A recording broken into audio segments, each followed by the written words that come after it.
an honor to address you today in और this इसीलिए graduation. मुझे बहुत ही खुशी हो रही है कि आज इस ग्रेजुएशन सेरेमनी में मैं आपके बीच में प्रभु के इस कलाम को पेश कर सकूं। I want to bring to you a message from the Gospel of Matthew, chapter 9, verse 35 onwards. और मत्ती रचित सुसमाचार 9वें अध्याय उसके 35वें पद से कुछ बातें आज मैं आपके बीच में लाना चाहता हूं। I will just read two verses in English for the lack of time. I want all of you to turn and look into chapter 9, verse 36 and 37.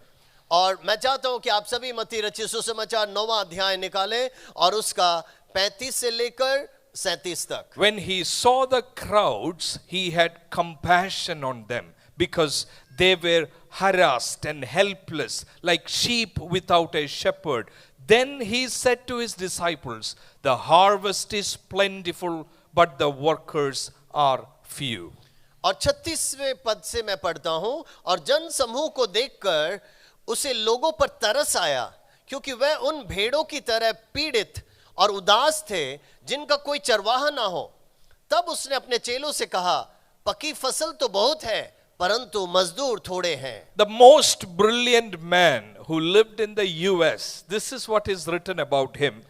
When he was 18 months old, he was reading the New York Times. और सबसे ज्यादा बुद्धिमान व्यक्ति जो America से है, उसके बारे में ऐसा कहा जाता है, जब वो 18 महीने का था तब वो न्यूयॉर्क टाइम्स को पढ़ने लगा। When he was 3 years, he was learning Greek alphabets. और जब वो 3 साल का था तब वो ग्रीक भाषा के अक्षरावली को पढ़ने लगा। When he was 6 years old, he could speak 7 languages fluently. और जब वो 6 साल का हुआ, वो 7 भाषाएं बहुत अच्छी तरह से बोलने लगा। When he was 8 years old, he passed MIT's entrance exam. 8 years old. और जब वो 8 साल का था तो उसने MITS का जो प्रवेश परीक्षा थी उसे पास किया। He wanted to join Harvard at age 9.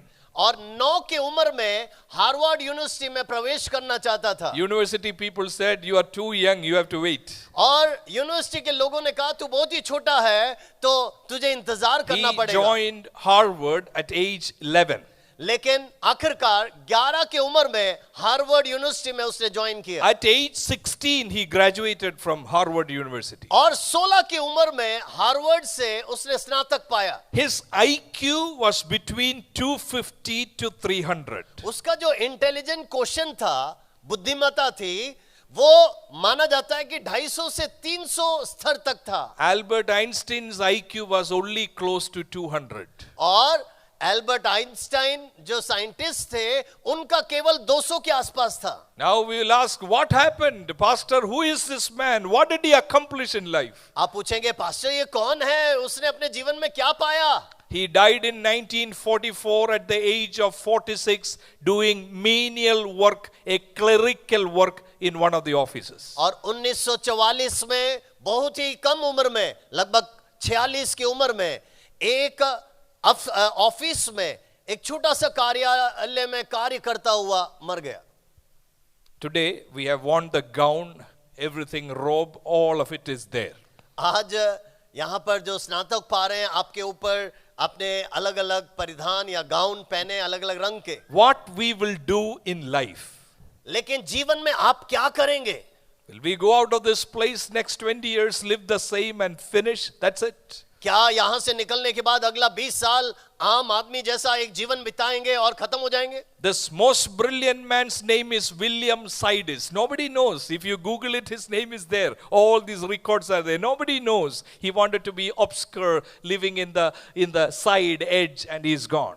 ये सबसे बुद्धिमान दुनिया का व्यक्ति, उसका नाम है William साइडिस।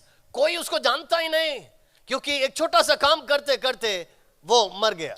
When I was praying about you, graduates, this is the passage that God has laid in my heart to share with you this evening. लेकिन आज शाम के लिए, इस सभा के लिए मैं जब प्रार्थना कर रहा था, प्रभु ने मत्ती रचित सुसमाचार 9वां अध्याय मुझे दिया, जिसमें से मैं आपको कुछ बताऊं। There in verse 36 it says, when Jesus saw the crowds. crowds. 36वें पद में लिखा है, जब यीशु ने लोगों को देखा. Who are these crowds in the Gospel of Matthew? ये भीड़ कौन है मत्ती के सुसमाचार में? Matthew has taken an effort to show they are not disciples. Crowd, disciples are two different people. देखिए, भीड़ अलग थी, चेले अलग थे, और मत्ती ने बहुत ही अच्छी तरह इसके फर्क को समझाया. In Matthew 5:1, you all know when Jesus went up to the mountain, Sermon on the Mount, it says it's not crowd who is coming, disciples are coming near to him. देखिए, मत्ती रचित सुसमाचार 5वें अध्याय में जब हम पढ़ते हैं, उस पहाड़ी उपदेश में भीड़ नहीं थी, लेकिन यीशु के चेले थे और यीशु उन्हें सिखा रहा है. Jesus' disciples are close to him, learning from him, always present in the teachings. But who are this crowd? Why when Jesus saw the crowd, he had compassion? Who are these people? देखिए, चेले वो थे जो यीशु के नजदीक थे, यीशु के आसपास चलते फिरते उठते बैठते और यीशु उन्हें सिखाता था. लेकिन यहां पर लिखा है, भीड़ को देखकर यीशु को तरस आया. After the first sermon of Jesus in chapter 5, 6, 7 of Matthew's Gospel, after the first sermon in 7:28, you will see this crowd. It says, when Jesus had finished saying these things, the crowds were amazed at his teaching. और मत्ती 5, 6, 7 जहां पर यीशु ये शिक्षा देता है पहाड़ी उपदेश, और 7 के 28 में जब हम आते हैं, वहां पर ऐसा लिखा है, भीड़ इन वचनों को, इन शिक्षाओं को सुनकर आश्चर्यचकित हो गए. When crowds saw Jesus, they said, you are speaking with authority, you are not like our scribes, you are different. They are amazed, blown away by Jesus. देखिए, जब भीड़ ने यीशु के प्रवचन को सुना, वो आश्चर्यचकित हो गए. वो कहने लगे, हमारे पादरी या हमारे याजक ऐसा नहीं सिखाते, लेकिन तू सिखाता है बड़े अधिकार के साथ और सामर्थ के साथ. In Matthew's Gospel 9:1 onwards, paralyzed man is healed. और मत्ती 9 का 1 से जब हम पढ़ते हैं, वहां लकवा से रोगी चंगा हो जाता है. All the Pharisees and scribes said, this is blasphemy, you are forgiving me sin, this is not acceptable. They are having problem with Jesus. और जो सदूसी फरीसी थे, वो कहने लगे, ये बिल्कुल उचित नहीं है, ये ऐसा कैसा पाप को क्षमा कर सकता है. But in 9:8, when the crowd saw this, they were filled with reverence. Oh, the crowds were amazed at his teaching. They are filled with reverence towards Jesus' miracle. लेकिन 9 का 9 और 10 जब हम देखते हैं, जब भीड़ ने इस चमत्कार को देखा, वो आश्चर्यचकित हो गए और विस्मित हो गए कि ऐसा कैसा चमत्कार हो गया. You look into chapter 9 verse 33 and 34, just before this passage. What is happening there? When Jesus casted a demon out of him, this is what it said in 9:33. The crowd was amazed and said, nothing like this has ever happened in Israel. Verse 34, but the Pharisees said, it is by the prince of demons. Pharisees, they don't appreciate Jesus. Crowd, they are excited about Jesus. They want to come near Jesus. देखिए, मत्ती 9 का अगर 33, 34, 35 अगर पढ़ेंगे, वहां पर हम देखते हैं यीशु मसीह ने दुष्टात्मा को निकाला. तो यहां पर हम आगे देखते हैं, गूंगा बोलने लगा. भीड़ देखकर विस्मित हो गई, लेकिन फरीसी लोग कहने लगे, ये दुष्ट आत्माओं के सरदार की ताकत से या सहायता से दुष्ट आत्माओं को निकालता है. Crowd are ordinary people. They are not disciples, but they are curious about Jesus. देखिए, भीड़ चेले नहीं थे, वह साधारण लोग थे, लेकिन वो यीशु को जानना चाहते थे. My dear graduates, मेरे प्रिय स्नातक पाने वालों, you and I, we are surrounded with crowd in Mumbai, in different places, in different states of India. Crowd is waiting. They want to know, who is Jesus? Is he a healer? Is he a deceiver? They are excited at times. They are curious at times. They are waiting for us. याद रखना, आपके और मेरे चारों तरफ भीड़ है. चाहे वो मुंबई में हो या भारत के किसी भी कोने में हो, भीड़ इंतजार कर रहा है. वो देखना चाहता है, वो सुनना चाहता है कि यीशु कौन है, क्या वो चंगा करता है या धोखा देता है. But when Jesus saw the crowd, he said, he had compassion on them. He said, they are harassed, they are helpless, they are like sheep without shepherd. लेकिन यीशु ने जब भीड़ को देखा, यहां पर हम पढ़ते हैं, उसको वो तरस से भर गया, क्योंकि उसको ऐसा महसूस हुआ ये उन भेड़ों की तरह पीड़ित और उदास हैं जिनका कोई चरवाहा नहीं।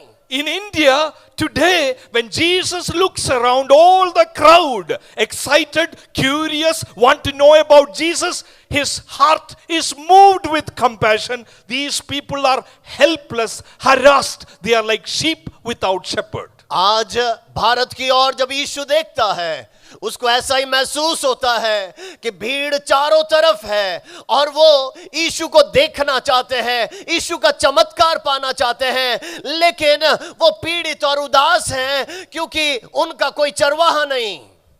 When Jesus ministered, around 5,000 Pharisees were there present in Palestine at that time.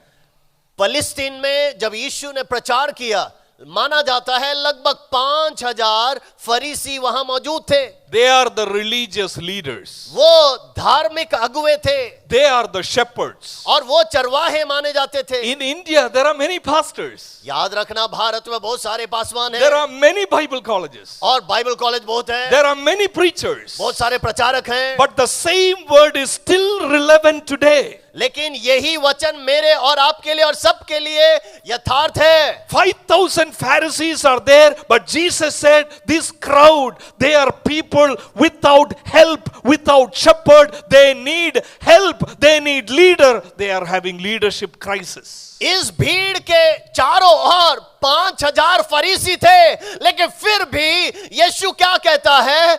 इनको चरवाहे नहीं है, ये उदास हैं, ये पीड़ित हैं, इनको मदद की जरूरत है। My dear people of God, you have not wasted your 3 or 5 years with Agape Bible Institute. मेरे प्रिय स्नातक पाने वालों, मैं आपसे कहना चाहता हूं, अगापे बाइबल कॉलेज के साथ आपने जो 2 या 3 साल बिताया है, वो फालतू नहीं है। God was preparing you. परमेश्वर आपको तैयार कर रहा था। Your gown is telling you today you are prepared for something.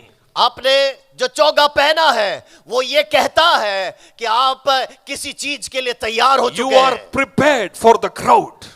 वो आप भीड़ के लिए तैयार हो चुके They are हैं। harassed and helpless. वो तो पीड़ित है, वो उदास है। Professional pastors cannot reach them. They will not reach them. नामधारी पासवान वहां तक पहुंचेंगे नहीं, वो उस भीड़ तक पहुंचेंगे नहीं। Professional Bible college students will not reach them. They will ask for money. Can I go there? You have to give me that. कितने मिलेगा? That is what they will ask. नामधारी पासवान या स्नातक ऐसा सेवा नहीं करेंगे। वो पूछेंगे ये संस्था मुझे कितना देगा तो मैं जाऊंगा, तो मैं करूंगा। This is God's word for you today. You have to go. You are those leaders who should meet the crowd at the point of their need. परमेश्वर का वचन आज इस शाम के समय आपके लिए ये है, भीड़ आपके लिए इंतजार कर रहा है। आप जाएं और उस भीड़ को यीशु का प्यार सुनाएं। The first thing I want to lay before you is this, my dear people of God. मेरे प्रिय लोगों, आज पहली बात जो आप तक मैं पहुंचाना चाहता हूं वो ये है, When Jesus saw the crowd, he know they are gone, they are harassed, they are helpless, they are sheep without a shepherd. And in verse 37 you read, then he said to his disciples. देखिए, जब भीड़ को देखा, उसने देखा ये उदास है, ये बेसहारे हैं और इनका कोई चरवाहा नहीं है, तो 37वें पद में हम ऐसा पढ़ते हैं, तब यीशु ने चेलों से कहा। Then he said to his disciples. चेलों से कहा। There is a problem in verse 36, right? देखो 36 में कुछ समस्या है। There are no leaders, that is the problem. वहां पर कोई अगुवे नहीं। If I have a problem, to whom will I reach out? अगर मुझे एक समस्या है, मैं किससे कहूंगा? I will reach to somebody great who can help me. मैं मेरे से बड़े किसी व्यक्ति से मांगूंगा मदद कि आप सहायता करें। If I have a legal problem, I will reach out to somebody on the top, please help me. मानो मुझे कोई कानूनन परेशानी है तो मैं किसी ऊंचे व्यक्ति से कहूंगा इस बात में आप मुझे मदद करें। If I have a financial problem, I will reach out to somebody who can provide. मैं अगर आर्थिक समस्या से जूझ रहा हूं तो मैं ऐसे किसी व्यक्ति से मदद मांगूंगा जिसके पास पैसा हो। There is a problem in verse 36. देखो 36वें पद में एक समस्या है। But Jesus is calling disciples, you come. लेकिन देखिए यहां पर यीशु चेलों को कह रहा है, इधर आओ. He is sharing his problem with ordinary disciples. यीशु अपनी समस्या साधारण चेलों को बतला रहा है. This afternoon, while I was meditating on the scriptures, Jesus, what are you doing here? You are calling your disciples and sharing your trouble, your burden. मैं आज जब इसको तैयार कर रहा था, मैंने कहा प्रभु ये क्या है?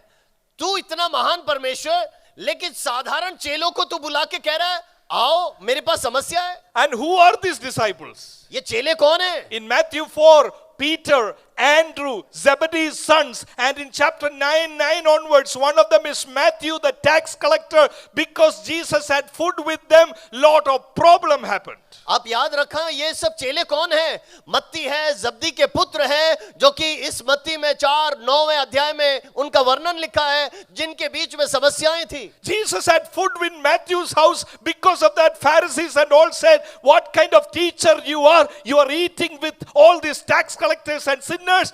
To those disciples, Jesus is saying, come, there is a leadership problem I want to share with you. देखिए मत्ती के घर में यीशु ने खाना खाया तो सभी ने कहा देखो देखो ये चुंगी लेने वाले के घर में, पापी के घर में जाके खाना खा रहा है. ऐसे समस्या वाले उन चेलों के पास यीशु बुला के कह रहा है हमारे पास एक समस्या है. Matthew will be saying, telling Jesus, why are you telling me? They are like sheep without shepherd. Why are you telling me? मत्ती मुझसे या यीशु से कहता कि ये यीशु वो बेचरवाहे के हैं, समस्या में है, दिक्कत में है, तू हमें क्यों कह रहा है? You go and tell Pharisees, they are the religious leaders. You tell them, be good shepherds. तू उन फरीसियों से कहना, क्योंकि वो तो चरवाहे हैं, और तू उनसे कह दे कि अच्छा चरवाहा बन जाओ. Peter and Andrew will be telling Jesus, yes, crowd is there. Why are you telling us? पतरस और अंद्रियास क्या कहेंगे? भीड़ है तो तू हमें क्यों बुला रहा है? India is out of the most unreached countries in the world. You will find India on the top. याद रखना पूरी दुनिया में जहां सुसमाचार नहीं पहुंचा उसमें सबसे बड़ा नाम भारत का ही आता है. 1/3 of the whole unreached people group in the world are in India. याद रखना पूरे विश्व का सुसमाचार जहां पहुंचा नहीं है, ऐसे 1/3 भाग भारत में. 4 out of 5 Indian will go his entire life without knowing a single Christian. इसका मतलब 5 में से 4 भारतीय मरते मरते कभी भी एक विश्वासी को मुलाकात नहीं कर पाते. Now you will be asking, why are you telling us? आप सोच रहे होंगे कि आप ये सब समस्या हमें क्यों बता रहे? Out of the most unreached people group we have India. Why are you telling us? Means सुसमाचार पहुंचे बिना सबसे बड़ा देश भारत है, तो हे पादरी आप हमें ये सब क्यों बता रहे हो? I am not telling you this. मैं नहीं कह रहा हूं ये. 2000 years back, the same Jesus who told disciples, harvest is plentiful, laborers are few, that same Jesus is telling you this on your graduation day. Wake up, the need is more out there. Don't ask, why are you asking me? God can use you in the coming days more than what you can think or imagine today. God is going to lift some of you as apostles, as prophets, as evangelists in this nation for the glory of God. याद रखना ये मैं नहीं कह रहा हूं, लेकिन 2000 साल पहले जो यीशु ने अपने चेलों को बुलाकर कहा, वही यीशु आज आपके स्नातक समारोह में आपको कह रहा है भारत को आपकी जरूरत है. खेत पक चुके हैं, फसल कटने के लिए तैयार हैं, लेकिन मजदूर थोड़े ही हैं. क्या आप उनके बीच में जाएंगे? क्या आप सुसमाचार सुनाएंगे? क्या आप उनको प्रभु का मार्ग दिखलाएंगे? This is not just for the graduates, it is for all of us who are here today. ये केवल इन लोगों के लिए नहीं, यहाँ मौजूद पूरे भीड़ के लिए है. We cannot go out from this hall today by saying, I didn't know, I didn't hear. No, here Jesus is telling you, harvest is plentiful. You have a role to play in the great harvest in this nation. इस hall में बैठा हुआ कोई भी ऐसा ना कहे मुझे मालूम नहीं था, किसी ने मुझसे कहा नहीं. नहीं, आज हम कह रहे हैं यीशु चाहता है कि इस सुसमाचार को आप भारत के नहीं दुनिया के कोने कोने तक पहुंचाएं. There is a title, sermon title, very famous, preached by Francis Schaeffer. This is the title of his sermon: No Little People, No Little Places. Francis Schaeffer नामक एक महान प्रभु के दास थे. उन्होंने एक प्रचार किया था और उस प्रचार का शीर्षक ये था कि कोई छोटा व्यक्ति नहीं, कोई छोटा जगह नहीं. There are no little places, no little people. कोई छोटा जगह नहीं, कोई छोटा व्यक्ति नहीं. Matthew is thinking, you are sharing your problem with me. I am a tax collector. Nobody will accept me. But that Matthew is writing one of the book in the Bible, because our God doesn't call the qualified. He qualifies whom he calls. सोचिए, मत्ती सोच रहा होगा मैं चुंगी लेने वाला साधारण सा एक व्यक्ति हूं, यीशु अपनी समस्या मुझे क्यों बतला रहा है. लेकिन याद रखिए, यीशु ये नहीं देखता आप कितने पढ़े लिखे हैं, आप कौन हैं, कहां से हैं, ये कुछ भी नहीं देखता. इसी के कारण आप देखते हैं वही मत्ती पहला सुसमाचार इतना सुंदर मेरे और आपके लिए लिख देता है. Some of you will be thinking, yes, I am graduating today, but I think I don't know much about Bible. आप में से कई लोग जो आज स्नातक पा रहे होंगे, अभी भी आपको ऐसा महसूस हो रहा होगा कि मुझे बाइबल ज्यादा मालूम नहीं. Pastor, I want all this gown and all, but really, is it for me? I don't think I will accomplish much in life. आप में से कई लोग सोच रहे होंगे, हाँ मैंने चौगा तो पहन ली है, लेकिन क्या सचमुच में मैं एक पास्टर बनूंगा या कुछ प्रचार कर पाऊंगा? If you are thinking like that, you are qualified for God's service, because His perfectness, strength is made perfect in our weakness. अगर आपको ऐसा महसूस हो रहा है, तो आप इस सेवा के लिए पूरी तरह क्वालिफाइड हैं, क्योंकि परमेश्वर आपके उस दिल को देखता है और आपको इस्तेमाल करता है. First, hear His words. Hear His words. सबसे पहली बात है उसकी आवाज को सुने. Second, when you look at this, Jesus' compassion, He had compassion on them. दूसरी बात हम यहां देखते हैं कि यीशु उन जनसमूह को देखकर तरस से भर गया. You know why disciples were called? Why are they called? Jesus calling them 1, 2, 3. Why are they called? यीशु मसीह ने चेलों को क्यों चुना, क्यों बुलाया एक एक करके? In Mark 3:14, the secret is there. और इसका रहस्य मरकुस 3:14 में लिखा है. He appointed 12 that they might be with Him, not to preach. Preaching is second. Teaching is second. Be with me. Be with Yeshu me. ने चेलों को जो चुना है वो प्रचार या बाकी सेवा बाद की बात है, सबसे महत्वपूर्ण काम है तो मेरे साथ साथ बने रहो. The word used here in 36, when Jesus saw the crowd, He had compassion. That word in Greek means splanginizomai is the word. That is the word from which we have that English word spleen, one of the organ which is deep inside of us. देखिए 36:9 का 36 में जब यीशु ने जन समूह को देखकर तरस आ गया, तो हमारे अंतड़ियों के अंदर एक तिल्ली होती है, स्प्लीन बोला जाता है, उस अर्थ से यहां पर लिखा गया है. Sometimes we feel pain when something happens to our parents or to our spouse. The pain is not in hands or head, it is in inside. We cannot even explain. Spleen, inside, bowels. देखिए कई बार कुछ हो जाता है अचानक, वो दर्द हमारे हाथों में या उंगलियों में नहीं है, लेकिन वो हमारे तिल्ली में जो अंतड़ियों के पास जुड़ा हुआ है वहां पर दर्द होता है. When Jesus saw the crowd, His hand did not pain, His bowels, inward being, spleen pained. जब यीशु ने भीड़ को देखा, उसके हाथ नहीं, उसके उंगलियों में दर्द नहीं हुई, लेकिन उनके पेट के अंदर जो अंतड़ियां थी, उसके साथ जो तिल्ली थी, वहां पर दर्द हुआ. Jesus is calling us, be with me, be with me. यीशु कह रहा है मेरे अंत या मेरे आसपास आ जाओ. When we are with Jesus, you know what will happen? हम जब यीशु के करीब बने रहेंगे तो क्या होगा? When we are with Him, in His presence, you can feel His heartbeat. His spleen will become your pain. याद रखना, जब आप यीशु के साथ साथ बने रहेंगे, उसके तिल्ली में से जो दर्द है वो आपका धड़कन बन जाएगा. If you spend time with your friends, in few minutes you would know, hey, what happened to you? Your face looks very bad. What happened to you? आप थोड़ा समय अपने मित्रों के साथ बिताते हैं, कुछ समय के बाद आप उससे पूछते हैं, अरे क्या हो गया, उदास क्यों हो गया? Jesus is calling all of you, come, be with me, be with me. यीशु आज शाम के समय न केवल इन्हें, इस पूरे भीड़ को, सबको कह रहा है, आओ आओ मेरे करीब आ जाओ. When I see India, my spleen pains.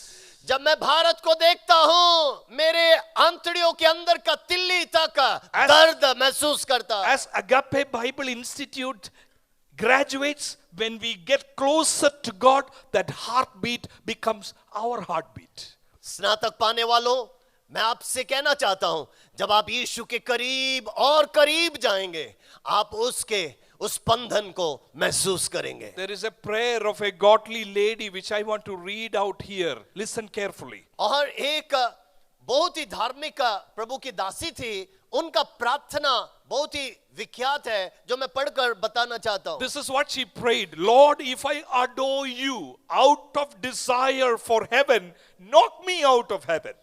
हे प्रभु, अगर मैं स्वर्ग चाहते हुए तुझसे प्यार करूं, तो मुझे स्वर्ग से बाहर खदेड़ दे. If I adore you out of fear of hell, let me be burned in hell. अगर नरक के डर से मैं तेरी महिमा करती हूं, तो प्रभु मुझे नरक में डाल के जला दे. Last line of her prayer is this: if I love you for yourself alone, do not deny me the bliss of your presence. Let it come to me, O God. लेकिन हे प्रभु, अगर मेरा प्यार केवल तेरे लिए है, तो प्रभु तू मुझे आलिंगन करके तेरे प्यार से, उस बंधन से भर देना. The founder of World Vision International, Bo Peer, said this: break my heart with the things that breaks your heart. Bob Pierce, जो कि वर्ल्ड विजन इंटरनेशनल के संस्थापक थे, उन्होंने कहा, प्रभु जिन बातों से तेरा हृदय में चोट पहुंचता है, मेरा भी हृदय चोटिल हो जाए. Now when I asked you, we all turned to Matthew 9:36-37, right? हम सब ने मत्ती 9:35 और 36 निकाला. But do you know that this verse is not translated in 85% of Indian languages? लेकिन याद रखना, अभी भी भारत के 85% भाषाओं में ये वचन अभी तक अनुवादित नहीं किया गया. People in India not able to read scripture in their language. Bharat में ऐसी भाषाएं हैं जहां पर अभी तक बाइबल अनुवादित नहीं हुई.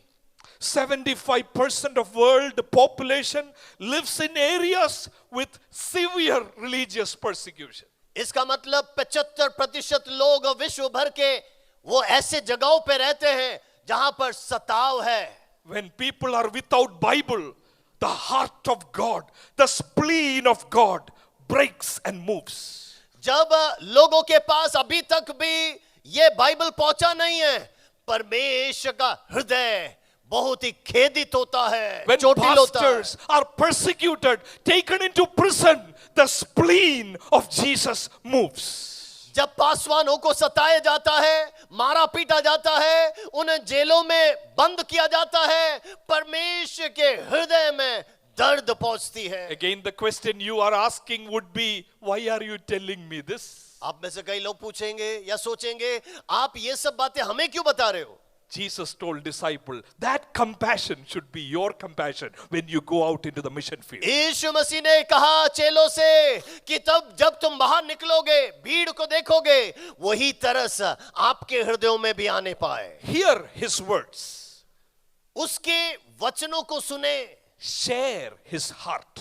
उसके हृदय को बांटें. Thirdly and lastly, और तीसरी और आखिरी बात, often it is said, greatness of a person is realizing that we cannot do certain things. That is the greatness. आपकी महानता उसमें है जब आप ये पहचान जाएं कि मैं सब कुछ नहीं कर सकता. In Matthew 11:11, Jesus told about John the Baptist. Truly I say to you, among those born of women, there has arisen no one greater than John the Baptist. और मत्ती 11 के 11 में यीशु मसीह ने यूहन्ना बपतिस्मा देने वाले के बारे में क्या कहा? मैं तुमसे सच कहता हूं कि स्त्रियों से जन्म लेने वालों में यूहन्ना बपतिस्मा देने वाले से बड़ा कोई भी नहीं हुआ. What is greatness about John?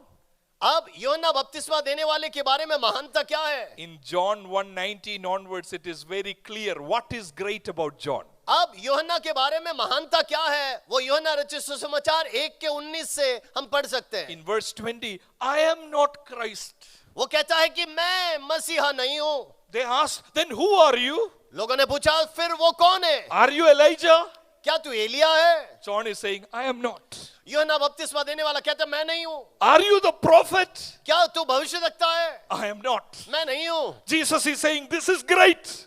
यीशु ने कहा ये महानता है, Because he knows what he is not. क्योंकि उसको मालूम है कि वो क्या नहीं है। Graduates, you should know that you are not something. प्रिय स्नातक पाने वालों, आपको ये जानना चाहिए कि आप क्या नहीं है। That is why in verse 38, there is a word there. इसीलिए 38वें पद में एक शब्द है, Harvest is plentiful, laborers are few. Jesus is not saying, you go, you go. देखिए फसल तैयार है कटने के लिए, मजदूर थोड़े हैं, लेकिन यीशु उनसे नहीं कह रहा है कि तुम जाओ तुम जाओ तुम जाओ। What is Jesus saying? यीशु ने क्या कहा? Ask, मांगो ask. मांगो। The literal word is beg, plead, plead, beg. उसका सही अर्थ यह है भीख मांगो। Matthew, you cannot do this in your strength. मत्ती, तू चेला होगा लेकिन तू अपने सामर्थ्य से कर नहीं सकता। The need is so much outside. बाहर का जो जरूरत है वो ज्यादा है। Your degree is not enough. आपकी डिग्री से काम नहीं होगा। Your knowledge is not enough. आपके ज्ञान से काम नहीं होगा। This graduation service, we are doing everything what we could. This is not enough. Graduation ceremony में हम बहुत कुछ कर रहे हैं, लेकिन ये काफी नहीं है। After hearing, after sharing, we have to ask, we have to beg. Lord of the harvest, it is not my ministry. The world is yours. I am yours. I am not able. Send your laborers. Ask the Lord of the harvest. He will send laborers. उससे आवाज सुनने के बाद, उससे आवाज सुनने के बाद जब आप ये बांटते हैं, आपको ये प्रार्थना करनी है कि हे मालिक, हे स्वामी, मजदूरों को तू तैयार कर, तू खड़ा कर। This is what a godly man has said about this asking. This is what he said. When we pray before doing the work of evangelism, we put focus not on us, not on Joe, not on graduates. When we ask, we are putting God as the main evangelizer. I am just a postman. It is God's work. इसका मतलब जब हम बाहर निकलने से पहले, सेवा करने से पहले प्रार्थना करते हैं, एक बड़ा प्रभु का दास यूं कहता है, जब आप प्रार्थना करते हो तो आप प्रभु को पहला स्थान दे रहे हो। आप प्रभु से कह रहे हो, मैं नहीं कर सकता, मैं ये सेवा कर नहीं पाऊंगा, लेकिन तू मेरे लिए, मेरे साथ खड़े होकर कर। There is an interesting word in verse 38. Ask the Lord of the harvest, therefore, to send out. The literal meaning is to throw out people. देखिए 38वें पद में जहां पर लिखा है, इसलिए फसल के स्वामी से विनती करो कि वह फसल काटने के लिए मजदूर भेज दे। वहां पर जो अर्थ है भेजने के लिए, भेजना नहीं है, फेंकना है। You know what God will do if you ask today? आज आप मांगोगे तो प्रभु आपके लिए क्या करेगा? You are hearing the word, there is a need. हाँ, आप उस आवाज को सुनेंगे कि वहां जरूरत है। You are sharing the compassion of Jesus. You are moved. Lord, send me. That is your heart. और आपका हृदय से आप कहते हैं, प्रभु तू मुझे भेज, क्योंकि मैं उस बोझ से बोझिल हो चुका हूं। But third thing, if you ask, God will take some of you and throw like a fire in the villages, in the urban cities of India. When you step down in those villages, demonic forces will come down, not because of your power, because of the anointing that is upon your life. लेकिन जब आप प्रभु से प्रार्थना करोगे, परमेश्वर आपको एक आग की नाई किसी गांव में, किसी शहर में लेके फेंक देगा, जहां पर आप एक आग की नाई प्रभु के लिए ज्वलित होंगे, और वहां पर चिन्ह चमत्कार होगा, वहां दुष्ट आत्माएं निकलेंगी, वहां प्रभु का सेवा स्थापना होगा। When I speak to you today, this is my cry, my heart cry. Lord, I can hear you. I want to share you, but I am begging you. Take me, Lord. Throw me to the places where you want to see wonders in this nation. Throw me by your power. जब मैं आपसे ये प्रचार कर रहा हूं, तब मैं प्रभु से यही प्रार्थना कर रहा हूं कि प्रभु मैंने तेरी आवाज सुन ली, अब मेरे हृदय में भी वही बोझ है, अब तू मुझे फेंक दे, तू मुझे इस्तेमाल कर तेरे राज्य की बढ़ोतरी के लिए। In 1940, Professor Orr was taking his students for a mission trip. और 1940 की बात है, प्रोफेसर और करके एक व्यक्ति थे जो इंग्लैंड में थे, वो एक मिशन ट्रिप के लिए अपने स्टूडेंट्स को ले जा रहे थे। After going through several places, they stopped in the rectory of the famous reformer John Wesley. और जॉन वेस्ली के एक मकान पर वो आ पहुंचे जहां पर इन बच्चों को वो दिखा रहे थे। Professor is showing all the students, this was where he used to sit, this is where he used to have food. Finally, professor took those students to his bedroom. अब ये जो शिक्षक थे वो अपने स्टूडेंट्स को एक एक जगह दिखा रहे थे, यहां पर वो प्रार्थना करते थे, यहां बैठते थे, यहां पढ़ाते थे, सब कुछ दिखाया। उसके बाद आखिर में उनके व्यक्तिगत कमरे में ले गए जहां वो सोते थे। There next to his bed there is a blanket with 2 holes. और जहां पर वो सोते थे पलंग के नीचे उन्होंने देखा कि एक चादर पड़ी है नीचे और उसमें 2 छेद हैं। Professor Orr told students this was where John Wesley used to kneel down and pray. और इस शिक्षक ने अपने सारे छात्रों को कहा कि ये वही स्थान है जहां पर जॉन वेस्ली घुटनों में आकर प्रार्थना करते थे। After that, Professor Orr said, trip is done, let's go to the bus. All the students got into the bus. और उसके बाद उन्होंने कहा यहां पर आपका मिशन ट्रिप खत्म होता है, सब अपने अपने बसों में जाके बैठ जाओ। He counted 1, 2, 3. 1 student is missing. और जब बस में सब स्टूडेंट्स आके बैठ गए, उन्होंने देखा एक छात्र की कमी थी। Professor Orr was worked up. Where is that 1 student? और प्रोफेसर और ने कहा अरे सब आ गए लेकिन एक कहां छूट गया। He went through that house. Where is that missing student? और उस घर में पूरा छानबीन किया कि वो छात्र कहां खो गया। Bedroom, when he went, he saw a young man putting his 2 knees into those holes, putting his arms up and asking, Lord, would you do it again? Would you do it through my life? तो जब वो John Wesley के सोने वाले कमरे में पहुंचे तो उन्होंने देखा उन्हीं 2 छेदों में ये एक लड़का अपना घुटना टेक कर रो रहा है और प्रार्थना कर रहा है कि प्रभु तूने अगर जॉन वेस्ली को इस्तेमाल किया, क्या एक और बार तू फिर से वो सामर्थ भेजेगा, क्या एक और बार इस्तेमाल करेगा। Professor Orr is watching this person, young man, same hole, crying out, would you do it to me, through me, would you do it again? ओ प्रोफेसर ने देखा वो छात्र उन 2 घुटने वाले जगह पर घुटना टेक कर रो रहा है कि प्रभु क्या तू मेरे लिए करेगा, क्या तू मुझे इस्तेमाल करेगा। You know who was that young man? आपको मालूम है ये छोटा व्यक्ति कौन था? Billy Graham. उसका नाम है Billy Graham. My dear people of God, मेरे प्रिय लोगों, can you hear the words of Jesus? क्या यीशु की आवाज को आप सुन सकते हैं? He is not sharing his problem with anybody else. He is sharing his problem with you. वो उसकी समस्या किसी और से नहीं बतला रहा है, लेकिन वो अपनी समस्या आप लोग को बता रहा है। Because you are his answer. क्योंकि आप ही उसके प्रश्नों का जवाब है। Will you share his burden? क्या आप उसके दर्द को, बोझ को आप लेंगे? Will you beg and say, send me, O Lord? क्या आप उससे भीख मांगेंगे और पुकार के प्रार्थना करेंगे, प्रभु तू मुझे भेज? God has called you, you are privileged. प्रभु ने आपको बुलाया है, ये आपका सौभाग्य है। Agape Bible Institute has trained you, you are equipped. Agape Bible college ने आपको प्रशिक्षित किया, इसका मतलब आप तैयार हो गए। The Spirit has anointed you, you are empowered. अब आत्मा ने आपको सामर्थ्य दिया है, अभिषेक किया है, इसका मतलब है आप उस सामर्थ्य से भर चुके हैं। The church, all the church leaders have come. They have affirmed you, you are needed in the church. और यहाँ पर आए हुए सारे पासवान, सारे कलीसिया सब आके हाथ मिलाकर कह रहे हैं आपको प्रभु की जरूरत आपको है। Now you only need to ask the Lord, take me throw me to the places where you want me to go. अब May आपको- God richly bless you with this message. Rest of your life, may you hear His word, share His burden, and cry for a revival in this land. आपका बस यही प्रार्थना होना चाहिए कि प्रभु तू मुझे यहां से ले और कहीं पर भी तेरे राज्य के लिए फेंक दे।